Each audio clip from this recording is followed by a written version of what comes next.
Low health melee is definitely the riskiest melee playstyle to utilize out in the Forbidden West, but with this higher risk does come higher reward, making it the strongest melee playstyle if used in the right way. If you're looking to get the most out of low health melee, you'll need to utilize the right gear, elemental statuses, and Valor surges. I'll be covering all of this and more throughout the video, and hopefully by the end you can decide if low health melee is a worthwhile playstyle for you. Like always, everything you see in this video is captured and tested on very hard difficulty. With that out of the way, let's dive in and break down low health melee in Horizon Forbidden West.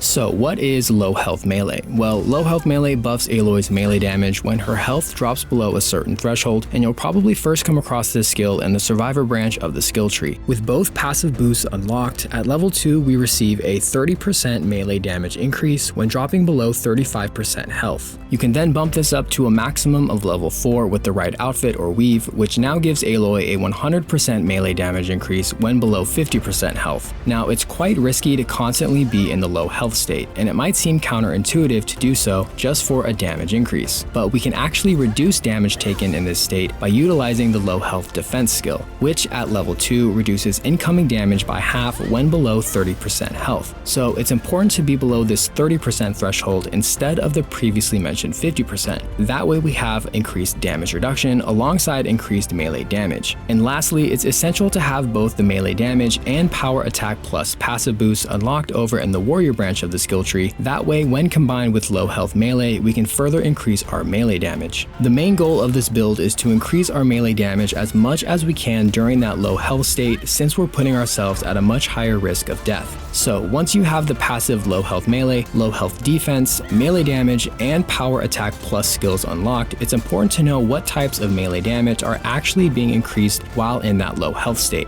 Light attacks, heavy attacks, power attacks, and all special melee combos receive a damage increase from low health melee. Resonator attachments, resonator triggers, and critical strikes, however, will not receive any increase in damage. With melee damage and low health melee at the max of level 4, light attacks deal 64 damage when striking an unarmored part of a machine, while heavy attacks will deal 116 damage. Power attacks will deal 238 damage, but you can bump this up to 270 if your equipped outfit has an additional power attack plus perk. Speaking of outfits, a good starter outfit would be the L.H.M Arrowbreaker. Not necessarily the flashiest of outfits, but you can grab it over at Scalding Spear pretty early, and when fully upgraded it boosts melee damage by 2 additional levels, and along with that it provides us with a +2 low health melee weave, bumping both of those skills up to level 4 since we already unlocked the passive boost in the skill tree. It doesn't provide any additional damage for power attacks, but instead boosts critical and grapple strike damage, which some players might find more useful. However, if you want a better outfit to boost that power attack damage, you should grab the Tanakh the Marauder outfit over at Thornmarsh, which is easily the best low health melee outfit we can get before any of the legendary outfits. It provides +2 low health melee, melee damage, and power attack plus, all of which are essential for our low health melee build. The low health defense weave is also nice for additional damage reduction when we're in that low health state. The ultimate outfit for low health melee though is the L.H.M Artificer, which we can obtain by completing every salvage quest. When fully upgraded, this outfit boosts melee and power attack damage by 2 additional levels, which we can then pair alongside the previously mentioned +2 low health melee weave from the L.H.M Arrowbreaker. We also get a plethora of resonator skills built in, easily making it the best melee outfit in the game. I also want to give an honorable mention to the legendary Tanakh the Vanquisher, which might be better suited for players who want to pair low health melee with low health ranged. You can take the Artificer's melee damage weave, equip it on the Vanquisher, and then combine it with some type of weapon stamina weave to achieve more of a hybrid low health build.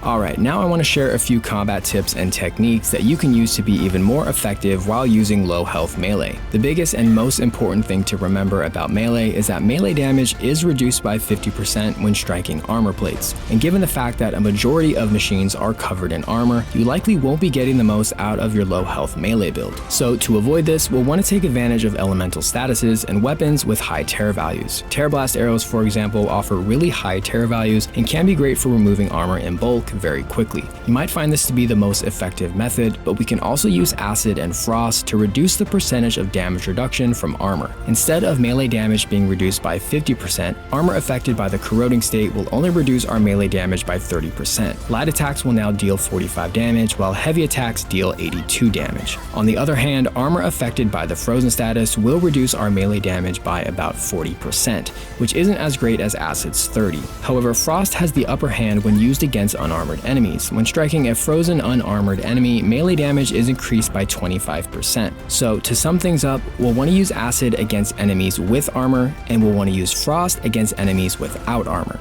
I also want to mention that you can use elemental spear capsules to apply both acid and frost. Furthermore, resonators imbued with elemental damage also receive a nice damage increase. The damage increase varies based on the machine's weakness to your equipped element, and since low health melee doesn't increase resonator damage, we can use these elemental capsules to make up for that and once again maximize our melee damage. We also want to take advantage of a few weapon techniques to use alongside melee. The melee detonator on warrior bows is essential as it makes melee strikes feel much stronger with the added explosion, plus it can often stagger machines. Try alternating between light attacks and detonator attachments for cool combos and takedowns. Knockdown shot on hunter bows is another solid weapon technique to use with melee, mainly because it does an incredible job at interrupting and canceling a lot of enemy attacks. It'll also trigger knockdowns after a couple shots to the same target, which provides you a window to focus on another target or go in for a grapple strike. Splitting spike is another fun weapon technique to use, especially after dropping a smoke bomb to confuse your targets. It also has incredible stagger potential, and when combined with resonators and power attacks, you can dish out a lot of damage and take down some Apex machines in just a matter of seconds. Finally, let's discuss the Valor surges that are best suited for low health melee: Melee Might, Chain Burst, Overshield, and Defy Death. The obvious choice for a lot of players would be Melee Might, which stacks its 300% melee damage increase on top of our low health melee buffs. On top of that, this surge's unlimited spear energy allows for continuous resonator attachments, which we can imbue with either acid or frost through elemental spear capsules. For the highest melee damage possible, Melee Might is definitely the surge to go with. Next, we've got Chain Burst, which doesn't directly increase our melee damage, but instead allows all damage types to chain between enemies within a specific radius. The damage from melee detonators and the knockdown effect from knockdown shot will also chain, which makes this Valor surge super impressive. We even get increased knockdown power while active, making it quite effective against groups of human enemies and smaller machines. However, if you're looking for a defensive Valor surge to protect you while in the low health state, then go with Overshield. When fully upgraded, Overshield adds an additional 400 health to our health bar in the form of an energy shield, but we still retain our low health buffs. So essentially, we can utilize low health melee with a higher health pool, making the playstyle less risky. The shield will also recharge itself over time after taking hits, and if it fully depletes, it will self-destruct, dealing shock damage to any nearby enemies. And finally, we have Defy Death. Defy Death is designed for a low health build by boosting just about all damage by 50% while simultaneously dropping and capping Aloy's health in the critical state. The 50% damage increase stacks alongside our low health buffs, and it even provides us with a second chance, meaning we can survive a killing blow and immediately be brought back up to the critical health state to continue the fight. The only drawback is that resonators and critical strikes don't benefit from the 50% damage increase of this Valor surge, so you'll want to prioritize elemental spear capsules to buff your resonator damage and utilize the frozen status to buff critical strikes.